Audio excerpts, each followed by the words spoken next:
Coming to you direct from Silencer Shop Studios, home of the Glass Case of Emotion. SilencerShop.com, the easiest way to buy silencers online, period. Stand by for education, enlightenment, enjoyment, and entertainment. He's not here to talk about your feelings. He's not here to say what you want to hear. He's here to say what needs to be said. Ladies and gentlemen, and children of all ages, please welcome your host, the pimp hand of America, Professor Paul Markle. Excuse me while I take this gum out of my mouth. There we go. Took that gum out of my mouth. Jared, do you know why there are 4 packs of extra flavored gum over there on the table? Probably because Mom brought them in. No, I did. I bought them because on the YouTube there was the how to make a fire using a piece of gum foil and a battery, right? Oh, yeah. So your brother and I tried that. It didn't work. We used that. First of all, Wrigley's decided for whatever reason that they're going to stop using foil to wrap their gum. Oh, a Duracell battery? Or like a AA battery? Yeah, like any battery. Yeah. I mean, there's like a lot of different sizes of batteries. There's like car batteries. No. There's like 12-volt batteries. No, like handheld batteries. Yeah, not like car batteries. I'm in the woods and I have a car battery in my pocket, and how can I start a fire? No, the YouTube video is like basically it shows people like taking gum wrappers and common household batteries and starting fires with them. So I thought, well, it'll be froggy because we've been doing the emergency fire thing and the survival pack and the flint and steel and all that. I was like, oh, well, that'd be cool. So I went and I realized that when I got to the store that Wrigley's no longer uses foil for their gum. They use paper, so that's no fun. But Extra Gum wraps theirs in foil. So we followed the YouTube instructions, and your brother and I could not get a fire to start. Now, here's what we did discover, that the battery got super hot, like so hot that you couldn't hold it in a bare hand. So maybe if you just stuck the battery underneath like some gauze. I don't know if it would get so hot that it would eventually flash. Yeah. It would go above the flash point. Yeah, I guess. I don't know. Of gauze. So that really didn't work. And the one video we watched, the guy pulled out this gum in a generic blue, like sky blue wrapper, and the foil. It didn't look like the foil that we have here, and it looked like European foil or something. That was weird, but maybe they have a higher foil. Maybe the foil in other countries has a higher ferrous metal rate or something. I don't know. I'm not a metallurgist, but I can tell you this, that we tried 2 different methods that were on the YouTube, and none of them worked. But foil doesn't conduct heat. Okay, well. Electricity, you mean? Conduct heat or conduct electricity? Foil. Heat. It doesn't conduct heat? Nope. Foil gets hot, though. Nope. Doesn't conduct heat. Doesn't conduct heat. So it's the thing that's inside the foil that's hot. That's why it's hot. The foil inside the foil. No, like when you bake a potato, yeah. It's not because the foil's hot, it's because the potato's hot. Yeah. Okay, all right. I didn't mean to go into the whole potato thing, but that's why there's all those packages of gum, because they don't sell it at the dollar store. They don't sell single packs of Extra Gum. You have to buy a 4-pack of it, which wasn't that big deal. It was $1. I'm down $1 for my experiment. But on a good news, gum, I'll take it. On a happy note, now we have super fresh breath here at Student of the University, so that's a good thing. That's always a positive.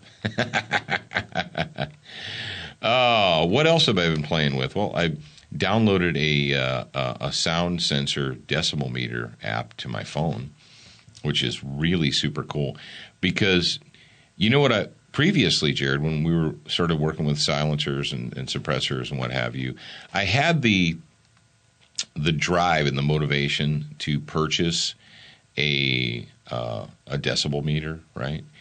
And I found that the only ones I could find that were priced decently were basically concert music meters, and they only went up to like 120.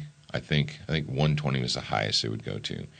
But if you wanted the super serious ones that would measure like all the way up to like gunshot level and stuff, they were in the hundreds of dollars. And I thought to myself, how often am I going to use this that a multiple $100 investment is going to be worth it? And myself said, not enough. Then the other day, myself discovered an app for my smartphone. And so I've been walking around checking decibel levels on various things. Like, for instance, you guys might be interested to know this, that the ambient noise just from being out in the lobby is about 32 to 33 because we have a little mini fridge out there. And I'm sure the mini fridge contributes to the ambient noise, you know. The ambient noise over there on Jared's side, I sat in his chair and I set the phone down. I turned the app on. The ambient noise was like 31, 32. Then I came inside the glass case of motion, closed the door, and the ambient noise inside the glass case of motion is only about 20 to 21. If we put the sound wave technology up over all of the glass, it would be better. But then it would we could just cut a little square so we could cut see like each a other. little porthole. Yeah.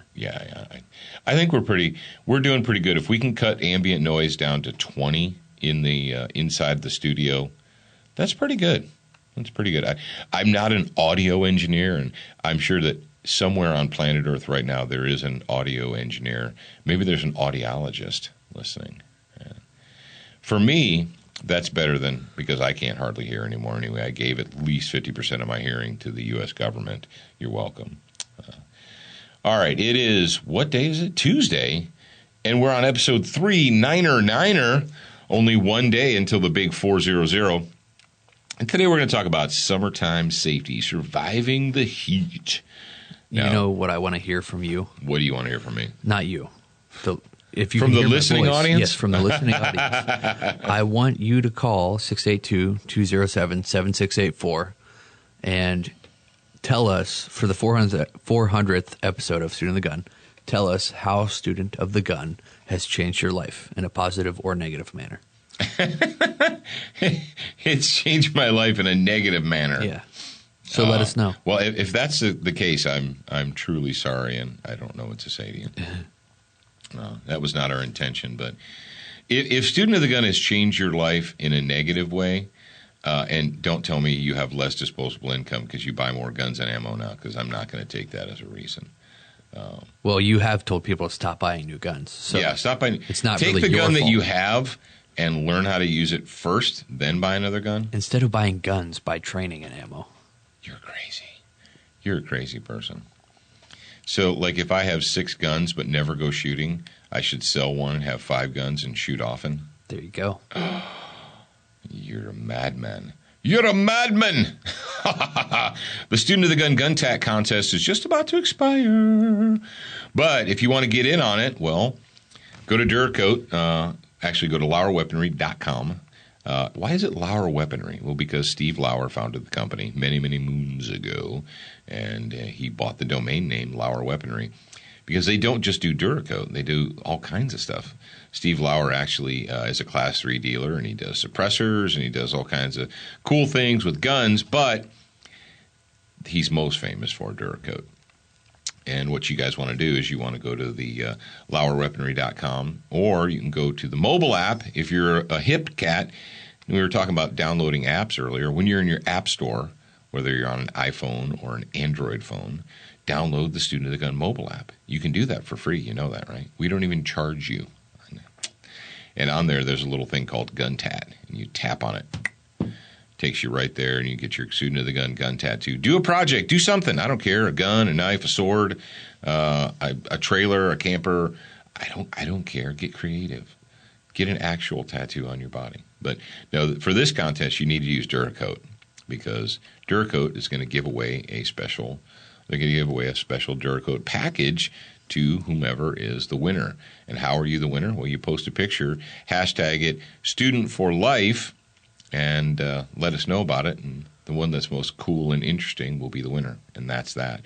Now, you can get Duracoat products at Brownells as well.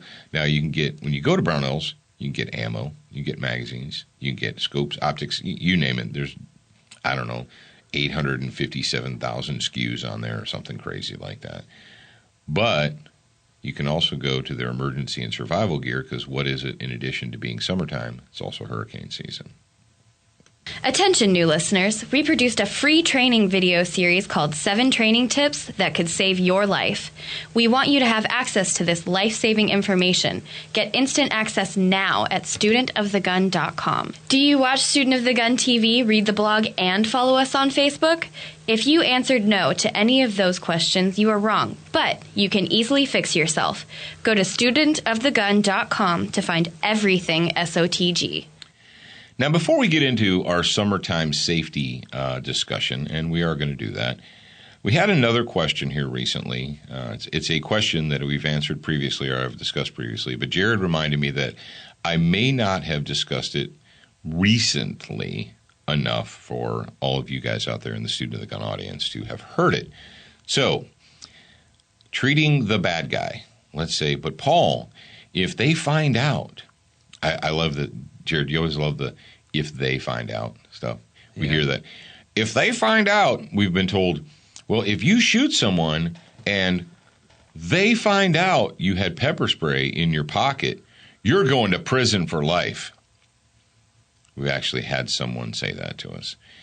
If you shoot someone and they find out that, I don't know, you had Cheerios for breakfast, or that your favorite color is green, or that you voted for Reagan in the 80s. If they find out, you're going to be in trouble.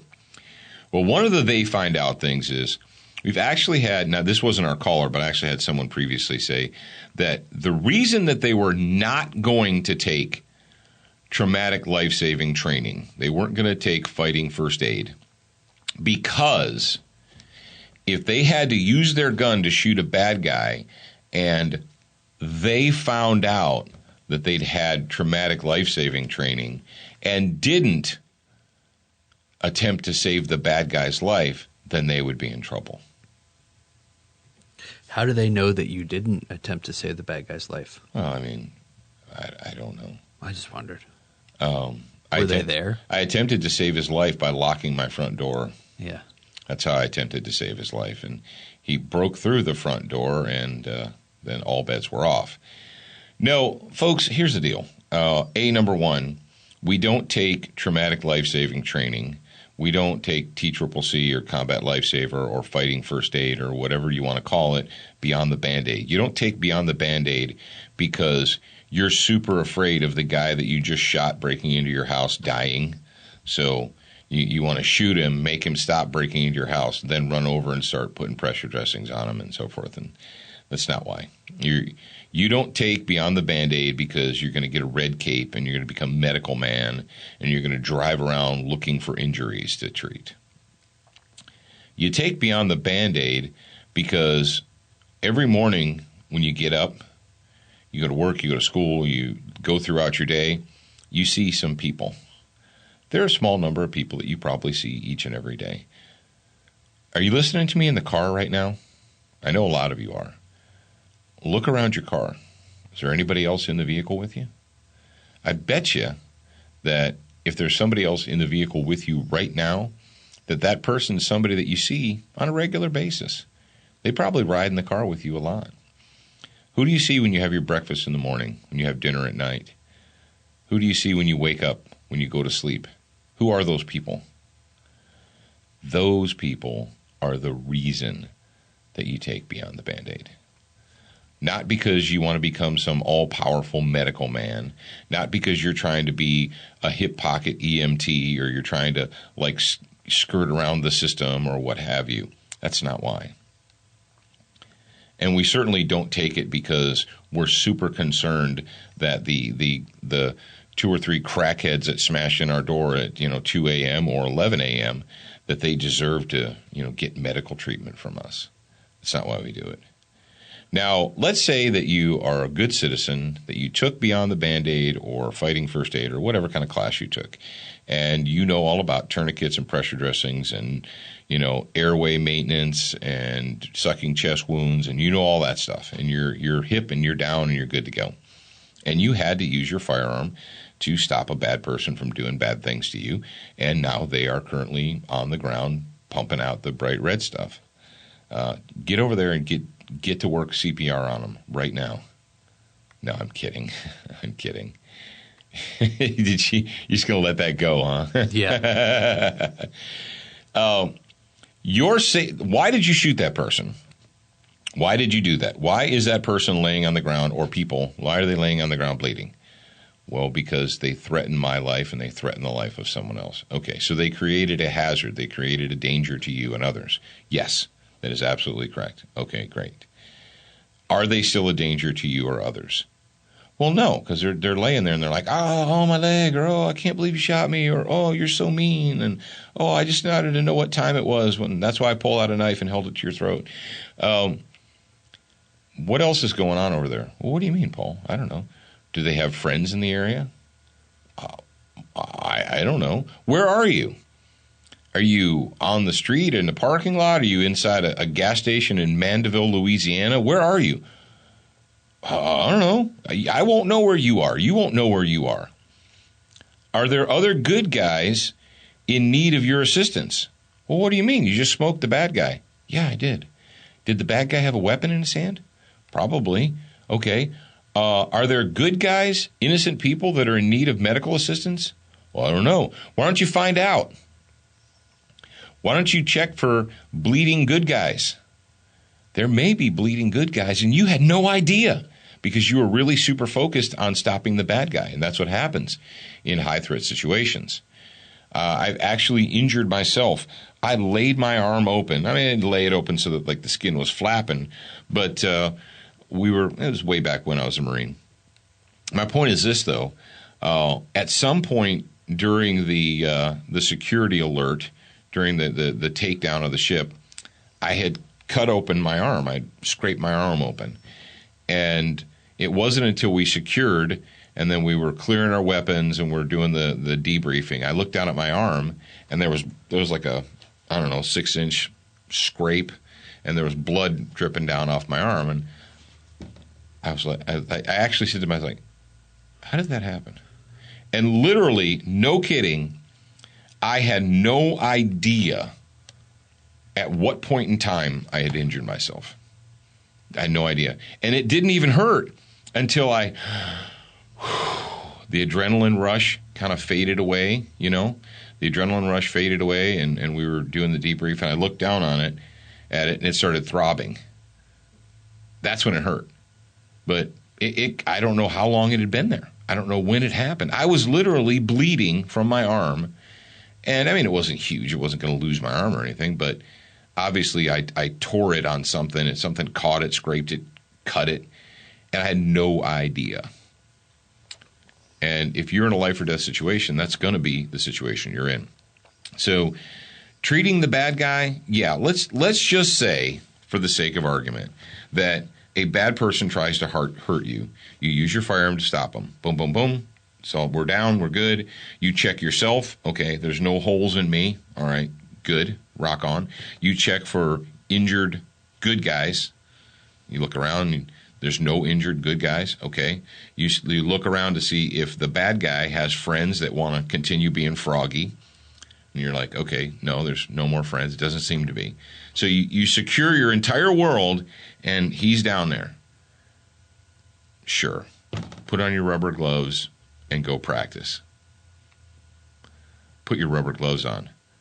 Because the chances of the vermin who attacked you having some type of nasty, funky corruption in his blood, hepatitis, HIV, you name it, pretty high. Pretty high. Because believe it or not, people that prey on others, like animals, these predators, quite often they engage in activities that would expose them to bloodborne pathogens. I know you're shocked, right? You're like, what? I thought they were all like choir boys and stuff. And no.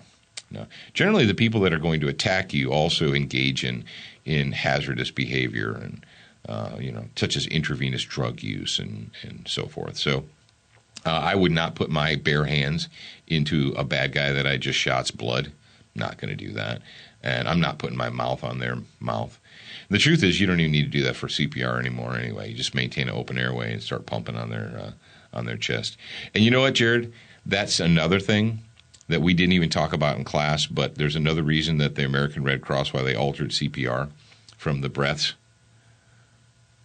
because of bloodborne pathogens. Oh, yeah. And people, I didn't think about that. People don't want to put their mouths on strangers, which, is probably just generally a good rule of thumb. Don't put your mouths on strangers.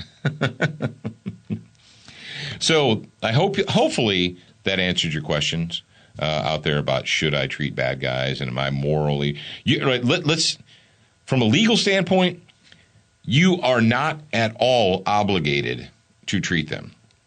If you can, if you say, hey, I don't believe that the situation was safe, it was not secure, I didn't feel comfortable, whatever, unless you are a paid EMT or you're a paid paramedic, unless it is your job to save and unless you're being paid by the state to save people's lives, you're not responsible to do that. Okay? You got that? All right. SWAT Fuel promo code is SOTG 2015. You should know that by now, but I'm going to remind you. Go to SWAT Fuel store and get your vitamins, especially if you're going to be having a long summertime vacation. How many times do we take vacations and we actually end up stressing ourselves out? I'm trying really hard not to do it this time. You guys are like, yeah, our family vacation is like the most stressful time of the year for me because it's not fun for me. Take your vitamins, freaks. Go to SWATfuelstore.com, pick up your 40 cal vitamins and, maybe some 9mm plus P. Frog Lube. It's extreme. Extreme. Put it on your guns. You can put it on your ammo if you want. It's non-petroleum based. I wouldn't suggest lubing your ammo, but you could. What the heck? Crossbreed Holsters, the makers of the Super Tuck Deluxe, also known as the Bruce Jenner Commemorative. Now, as we discuss the summertime safety, I want you guys to consider, are you going to be leaving the asphalt behind? Are you going to step off the concrete, step off the asphalt, and enter into nature? And is this something you do normally? Now, many of you may be out there and you might be thinking, yeah, I do that all the time. I'm good. I'm hip. I've got my pack. I've got all my G.I. Joe stuff, and I'm ready to survive in the wilderness. Rock on. Congratulations. Very good. But I'm gonna go out here on a limb and say that a great deal of the people in the United States or overseas in Europe, wherever, that are stepping off the asphalt into the wilderness, that they only do it on rare occasions, that they don't do it as a matter of course, that it's not a part of their lives. It's foreign to them. Now, the wilderness, it can be beautiful. Nature can be beautiful, can it not, Jared? Nature can be beautiful.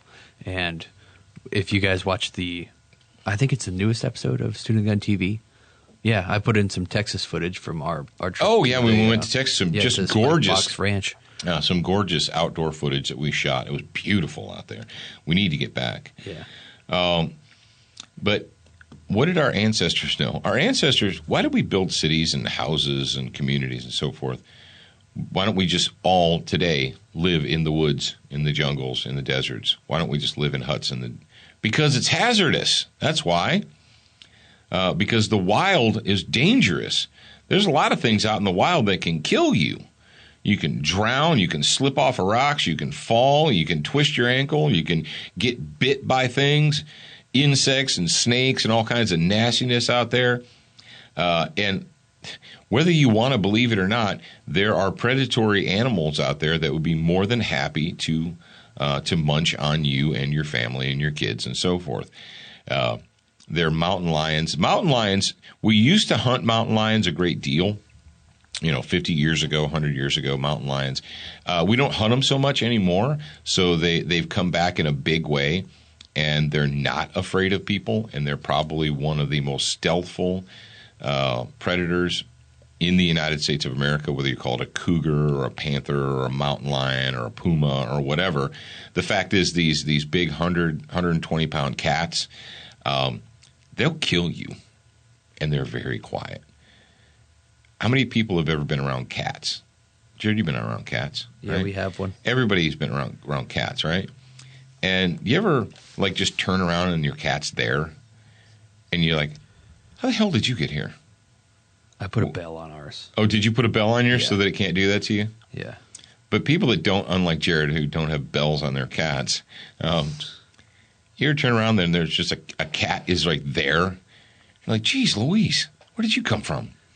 Imagine if that cat was 120 pounds and had 2.5-inch fangs and razor-sharp claws. Imagine that, and was hungry, and you turn and there it is. Yeah, that's reality. Are you fear-mongering again? Let me guess, this guy next is going to say that bears will eat you. Yeah, bears will eat you. Well, not black bears, though. Where I live, they're black bears, and they're cute. And you give them marshmallows and stuff, and they're very nice. Did you know Until you run out of marshmallows. Until you run out of marshmallows. That in the United States of America and Canada, that more people are attacked every year by black bears than any other kind of bear, any other species of bear? Well, that's not true. I watched Mutual of Omaha, and they said that the Kodiak bear is the most vicious of all. Well, yeah, Kodiaks and Browns and Grizzlies and stuff. They are pretty vicious, and they're big and mean and nasty, and they will make you into their dinner. But the fact is there's more black bears around where humans are all the time. They've moved into Ohio. They're in the Carolinas. They're in Florida. They're all over the place. There's a lot of black bears. They're in Michigan. I have a question. What's that? If the people that are like, well, the animals were there first. So if we're here and then the bears come in, were we here first? Well, those people are complete and total hypocrites. Like, we're invading their habitat. Do you live in a house? It's like, do you drive a car? Well, it's like the whole thing about, like, man is the greatest threat to planet Earth. Why are you still here? Yeah. I'm sure there's a cliff somewhere that you could take a long walk off a short pier. You hypocrite. No, the thing is, that's the elitism. It's like they don't want to give it up. They don't want themselves to give up the goodies and the fun stuff. They want you to give up your goodies and fun stuff. It's like the DiCaprios getting up in front of the Academy Award audience and derpa and greenhouse gases and global warming. And shut up, you moron! You burned 50,000 pounds of freaking jet fuel flying here in your private luxury jet, and you want to lecture me about greenhouse gases? Venture forth and fornicate thyself. I can say that, right? Fornicate thyself and expire. If you're going to step off the asphalt, and you're going to go out there, you need to be aware of what's going on around you. Pay attention to things like, for bears and what have you. And if you've never done it, gosh, take somebody that has. But be prepared. I want you people to be prepared. And it's not good enough to have a gun. It is good to have a gun, but that's just part of it. Are you going to eat your gun? Are you going to wrap yourself up in your gun when you're cold and wet? You are? You're going to drink your bullets when you're super thirsty? You're going to drink your ammo? Well, no, obviously not. You need more than just a gun. Being a completely prepared armed citizen is about more than just owning a gun and carrying a gun. Guns are good, but you need other things. In the last couple of months, we've highlighted the value of having some really simple, easy to carry, lightweight items that quite legitimately could save your life if you needed them, like a compass. Well, there's an app on my phone. If you say to me that your survival plan is your phone, I'm going to smack you because you're a moron. What do you do when your phone's not working anymore? Oh, it'll always work. My phone always works. I have an OtterBox. Okay. So is your OtterBox run the batteries on your phone? Well, no. Okay. So what? Does your phone? Oh, I never lose signal on my phone. I have the best plan in the world. Really? Okay. My point is this: there are super simple things, such as a fire starting stick, a knife, compass, those space blankets, the Mylar space blankets are awesome. Very, duct tape, 550 cord, very simple things that you can carry on you everywhere. When you decide you're going to go hiking, camping, you're going to go whatever, canoeing, you're going to ATVs, it doesn't matter. Dude, let me tell you what, if you're going to do any kind of ATV activity or motorized activity and you don't have a trauma kit with you, you're a fool. And you're begging for disaster. How many people get injured in ATV crashes every summer? A lot. And you need to be prepared for that. I'm not trying to bring you down. What I'm trying to do is make you a more prepared and a prepared citizen. Now, we did the Pocket Lifesaver survival kits. We did a small one, and then we did a large one. They're available. We put them up on the website. We've been talking about them. I'm not going to hawk them here, but What website? StudentOfTheGunGear.com. Or just PocketLifesaver.com. Oh, PocketLifesaver.com. Oh, wow. There's a website called PocketLifesaver.com. That's amazing to me that we have that domain name. It's almost like we did that on purpose. It's crazy. It's crazy. PocketLifesaver.com.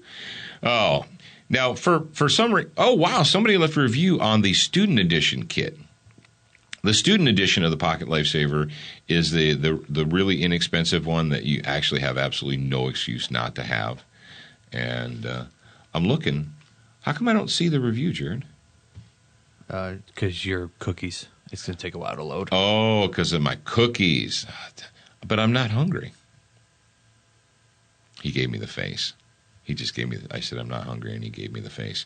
Oh, an anonymous person who is a verified buyer said, this is a great kit for those on a tight budget. Solid equipment and small enough to carry anytime, anywhere. All right, well, fantastic. Thank you, Anonymous, for doing that for us. Hip Hop Anonymous? Hip Hop Anonymous. All right, let's talk about heat illnesses. Folks, it's hot outside. Do I need to tell you that? It's going to be hot. Wherever you're going, it's going to be hot. Now, way back when, in the olden days, when I became a United States Marine, and we took our U.S. Marine Corps approved medical training.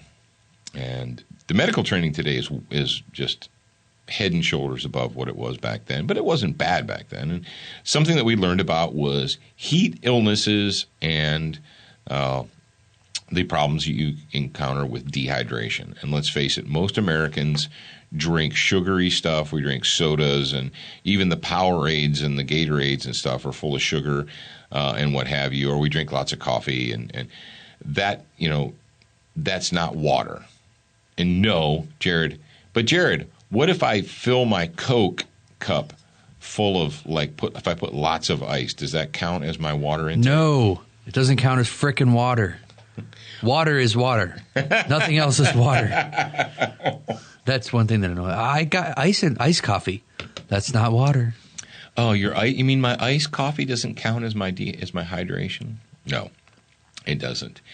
3 basic types of heat-related illnesses are heat cramps. Most of the time, heat cramps will nail you. They'll hit you when you're sleeping at night.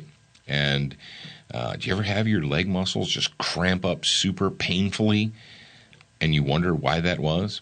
That's because you're dehydrated. And how do you treat heat cramps? Well, you massage them. You massage the muscles until the heat cramps go away. They're not going to kill you, but they're not fun either.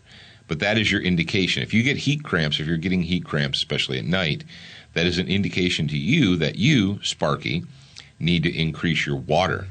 You need to increase your water intake. And if you're thirsty, God in heaven, please, Jared, if I can eradicate one form of stupidity, it will be this. When you talk to people about how's your hydration, you've been drinking? No, I'm not thirsty. If you can feel yourself thirsty, then you're already behind the curve. Yeah, if you're waiting until you get thirsty to drink, that is your body telling you that you're already behind the power curve. You're already getting dehydrated, because thirst is a sign of dehydration. Yeah, there you go. So don't let yourself get to the point where you're really super thirsty. And if you are, stop and sip water over a period of time. Don't guzzle it. Don't guzzle it especially when it's hot out. If you just guzzle water, you make yourself sick, you're going to barf, and then you're going to be dehydrated again. Now, the next one up the chain is heat exhaustion. And heat exhaustion is this. You can tell somebody who's got heat exhaustion because they are drenched in sweat. They're drenched in sweat, and then they get pale. Their skin gets pale. It's clammy. If you don't know what clammy skin is, go on Google, look it up. I'm sure there's a YouTube video about clammy skin. You start getting things like you feel nauseous, you feel tired, you may be getting a headache, but they're drenched in sweat. Now, people get drenched in sweat. People exercise and work out, and they do CrossFit, and they get drenched in sweat, and that's not necessarily a bad thing. But if you see them and they're really super lethargic and their skin goes pale, that person is probably going into heat exhaustion. And heat exhaustion is a dangerous thing. You want to get them out of the heat. You want to loosen their clothing. You want to give them water, and you want to cool them down. Okay. Now, what's next? If heat exhaustion is not treated, if you just say, oh, man, it's super hot, and it's okay, though. If you don't treat it, it goes into this thing called heat stroke. And heat stroke, the signs of heat stroke are this: hot, red, dry skin. What do you mean dry skin? Dry skin means that your body has exhausted the ability to cool itself. It can no longer cool itself. It can no longer regulate the heat by sweating. Hot, dry, red skin. And then you get stuff like headaches and what have you. You may get sick, vomit. And a person who is in heat stroke, if you don't do something quick, fast, in a hurry, their internal body temperature is going to get to the point where it causes brain damage, possible death. And so you don't want to do that, do you? No. So what do you do to that person? Remove them from the source of the heat. Whatever's making them hot. If it's the sun, put them in the shade. If it's fire, get them away from the fire. If it's people work in plants and factories and so forth, and they get heat exhaustion and heat stroke because they're working around furnaces or heavy equipment or what have you, get them away from that. Loosen their clothing and cool them down immediately. Get them cold. Jared, there are two places on the human body that you can apply cold, cool water to, or ice packs, and bring their body temp down. And where are those places? Groin and? Armpit. No, back of the neck. Back of the neck. And why is that? What runs from your skull all the way down to your butt? This thing called a spine. Your spine. And what is in your spine? Vertebrae and nerves. Your central nervous system, right? Nerves. Awesome. Yeah. So if you need to cool a person down quick, fast, in a hurry, you can put cold packs on the back of their neck or in their groin or crotchal region. And if you don't want to put a cold pack in their crotchal region, just pour cold water in there. And you're like, that is crazy. Yeah, but it's going to bring their core temp down because the spine begins or ends, depending on your point of view, at your butt and then all the way up to your head. That is what you need to do. If they're not coming around, seek medical attention. Get them to a hospital. You may need to get IVs in them. If somebody gets to the point of heat stroke, they're probably going to need IV treatment. That's just the way it is. But pay attention, and also pay attention to people that are heavy salt sweaters. You're like, a salt sweater? Yeah. Like, for instance, if you see somebody and the armpits of their T-shirts are crusted white, because they're sweating out a lot of their salt, a lot of their sodium.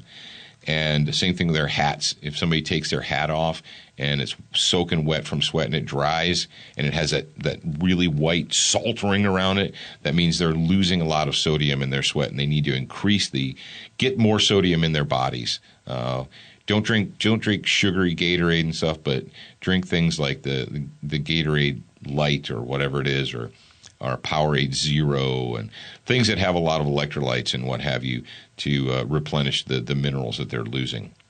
All right, it is Tuesday, and so we're going to go ahead and do a quiet time for you before we let you go. Here at SilencerShop.com, we normally focus on making the world a quieter place. Not today. Rule 41F takes effect soon, making silencer ownership more complicated. The good news is SilencerShop.com can help, but don't delay. Purchase any in-stock silencer by July 6th, and Silencer Shop guarantees to get your Form 4 submitted and execute your transfer before deadline under current rules, or give you $100. The Powered by Silencer Shop guarantee. Details and restrictions at silencershop.com. I'll give you this. See, that's what I want. I want my quiet time. You know what I should do? I should put the sound meter on the crickets. Tell me.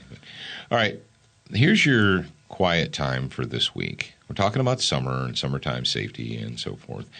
And I want you guys this summer, because we're heading into a fall.